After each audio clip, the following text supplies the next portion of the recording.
हम इस समय नागपुर महाराष्ट्र के सदर मुस्लिम लाइब्रेरी में मौजूद है और हमारे साथ में एक ऐसी शख्सियत जो किसी के तारीफ की मोहताज नहीं है, साहिल साहब हमारे साथ में मौजूद है। आइए इनसे बात करते हैं। सर, आज का ये जो प्रोग्राम था इसका उद्देश्य क्या था?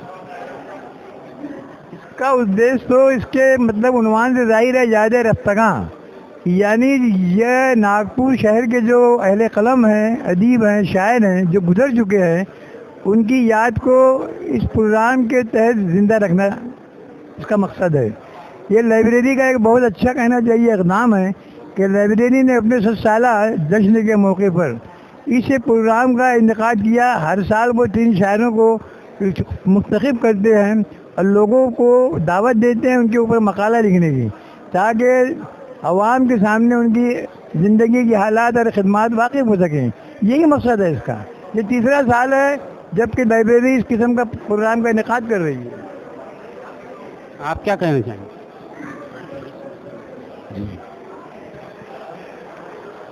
अल्हम्दुलिल्लाह आज का प्रोग्राम नहायत कामयाब और कामरान रहा और समाज में ये मैसेज गया कि जिन लोगों ने अच्छे काम किए हैं वो आज भी मरने के बाद जिंदा हैं, और ये पैगाम देते हैं कि समाज के अंदर हमें हमेशा मुस्बित और अच्छे काम करना चाहिए, न सिर्फ अदबी बल्कि दीनी काम और साथ साथ तालीमी काम और सकाफती काम भी हमें बढ़ चढ़ कर करना चाहिए। और यही पैगाम देने के लिए इन्होंने यहाँ पर जो लोग इंतकाल कर गए हैं उन्हें याद किया है। उसमें ख़ास तौर पर जनाब जलील शाह साहब, जनाब हमीद नागपुरी साहब और जनाब हमीद आज़र साहब का नाम नामी इसमें गिरामी है। जलील शाह साहब ने सिर्फ शायरी नहीं की बल्कि उन्होंने एक तालीमी इनकलाब भी लाया और अपनी खिदमत से सैकड़ों घरों में रोशन चिराग किया उन्होंने। अल्लाह ताला इन तमाम की कब्रों को नूर से मुनव्वर और खूबसूरत से मुअत्तर कर दे। देखने में आता है कि आए दिन इस लाइब्रेरी के अंदर कुछ ना कुछ प्रोग्राम होते रहते हैं। आज का जो प्रोग्राम था, ये प्रोग्राम किस तरह किया गया और इसे किस लिए किया जा रहा है? ये जो है प्रोग्राम मुस्लिम लाइब्रेरी सदर, इसके ज़ेर एहतमाम किया गया है और ये एक बड़ा अच्छा सिलसिला उन्होंने शुरू किया है। इसके ज़िम्मेदारान जो है हामिद साहब हैं, खालिद हामिद साहब, और जनाब मुश्ताक अहसन साहब हैं और जनाब शेख अब्दुल वहीद साहब हैं। ये तमाम लोग हैं, कुतुब ज़फ़र साहब, एडवोकेट कुतुब ज़फ़र साहब, ये लोगों ने मिलजुल कर जो है इस किस्म के प्रोग्राम का इनेकाद करते हैं। और पूरे शहर के जो उर्दू के शहदाई हैं, उर्दू अदब के जो मानने वाले जानने वाले हैं, वो एक मकाम पर जमा होते हैं और अपने बुज़ुर्गों को याद करते हैं। ये एक बहुत अच्छा सिलसिला है। मुझे ऐसा लगता है कि ये सिलसिला जारी रहना चाहिए।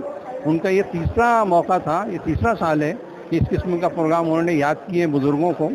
और बुज़ुर्गों को याद करना असल में ज़िंदा कौमों की अलामत है। अगर कोई ज़िंदा कौम होती है और अपने बुज़ुर्गों को याद करती है, वाकई उनके अंदर ज़िंदगी है और उससे इंस्पिरेशन मिलता है, हमें तहरीक मिलती है, हमारे आगे वाली नस्लों को जो है इसमें बहुत सारी रोशनी मिलती है कि वो भी इस किस्म का कुछ काम करें जिसके आने वाली नस्लें उन्हें भी याद करें। तो ये एक अच्छा सिलसिला है, इसे जारी रहना चाहिए। और मैं बल्कि मुबारकबाद देता हूँ सदर मुस्लिम लाइब्रेरी के ओहदेदारान और अरकान को कि उन्होंने ये एक अच्छा सिलसिला शुरू किया है।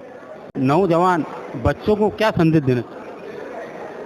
क्योंकि मैं यूथ से, इंडियन यूथ से जुड़ा हुआ हूँ, एक लाइफ कोच हूँ और कॉर्पोरेट ट्रेनर हूँ, तो मैं जो देखता हूँ बेराह रवि नौजवानों में, स्टूडेंट्स में तक, कि वो जिस जुर्म में और जिस लत लग गई है उनको, खर्रा, तंबाकू, पान और सारी चीज़ें, मतलब ये तो बहुत छोटी छोटी चीज़ें, और जितने भी ड्रग्स होते हैं, शराब, गांजा, चरस, एमडी, इन सब में इन्वॉल्व हो गए, उनको वापस सीधी राह पे लाना ये हमारा फ़र्ज़ है, हमारी जिम्मेदारी है।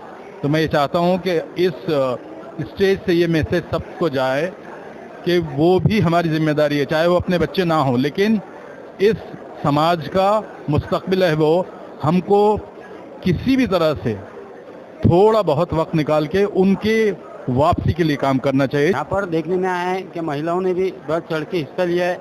ऐसी एक महिला जो पेशेवर डॉक्टर भी है, आइए उनसे बात करते हैं। आपका नाम बताइए। डॉक्टर नुसरत मीनू। आप यहाँ आए तो आप आगे महिलाओं को क्या संदेश देना चाहती हैं इसमें? मैं यहाँ पर यही कहना चाहूँगी कि इस तरह के जो प्रोग्राम हैं उसमें शामिल होना चाहिए, और याद रफ्तगा का जो ये प्रोग्राम आज यहाँ जो मुनाकिद किया गया, तो ये जिन शायरों को यहाँ याद किया गया उन्हें आने वाली नस्लों ने भी याद रखना चाहिए। ये प्रोग्राम उसका एक ज़रिया है, और मैं जिस कॉलेज से ताल्लुक़ रखती हूँ, मॉरिस कॉलेज, तो मैं चाहूँगी कि आइंदा अगर ये प्रोग्राम हो तो मैं वहाँ से भी स्टूडेंट्स को, ख़ास तौर से तालिबात को मैं यहाँ मदऊ करूँ और वो यहाँ आएँ और इससे फैज़याब हों इस तरह के प्रोग्राम। मैं BNA 24 न्यूज़ चैनल से रिपोर्टर फ़हीम अहमद। जय हिंद, जय महाराष्ट्र।